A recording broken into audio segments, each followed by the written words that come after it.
السلام علیکم دوستو، حضرت علی نے ارشاد فرمایا، بہترین ہم سفر کی سب سے بڑی خاصیت یہ ہے کہ وہ آپ سے اختلاف اور ناراضگی کے باوجود بھی آپ کا خیال رکھنا اور فکر کرنا نہیں چھوڑتا۔ دوستو، برائی کو خود میں اور اچھائی کو دوسروں میں تلاش کرو، یہی آپ کی سب سے بڑی اچھائی ہوگی۔ دوستو، خوبصورت الفاظ ہمیشہ سچ نہیں ہوتے اور سچے الفاظ ہمیشہ خوبصورت نہیں ہوتے۔ رشتے تو سبھی انمول ہوتے ہیں، پر اہمیت کچھ اچھے اور خاص لوگ ہی دیتے ہیں۔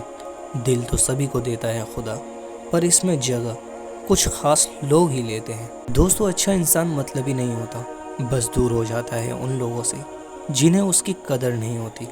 ہمیشہ اس وقت بولیں جب آپ کو احساس ہو کہ آپ کے الفاظ جو آپ کہنے جا رہے ہیں آپ کی خاموشی سے زیادہ خوبصورت ہے۔ دوستو، برا وقت بتاتا ہے کہ اچھا وقت کس کے ساتھ گزارنا ہے۔ دوستو، نظر اپنی منزل پر رکھو گے تو ہر چیز مدد کرتی ہوئی نظر آئے گی، اور اگر ہر کسی کی بات پر دھیان دو گے تو وہیں پر تمہاری ہمت دم توڑ دے گی۔ دوستو، خود کو خود ہی خوش رکھنے کی کوشش کیا کریں۔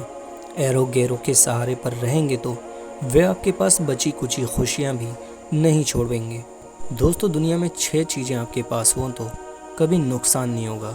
پہلا، اچھی زبان، دوسرا، اچھا دوست، اور تیسرا، امانت داری، چوتھا، خوش اخلاقی، پانچواں، رزق حلال، اور چھٹا، ماں کی دعا۔ دوستو، دنیا میں سب سے بھیانک آواز اس اولاد کی ہے جو چیخ کر اور بد لحاظی سے اپنے والدین سے بات کرتا ہے۔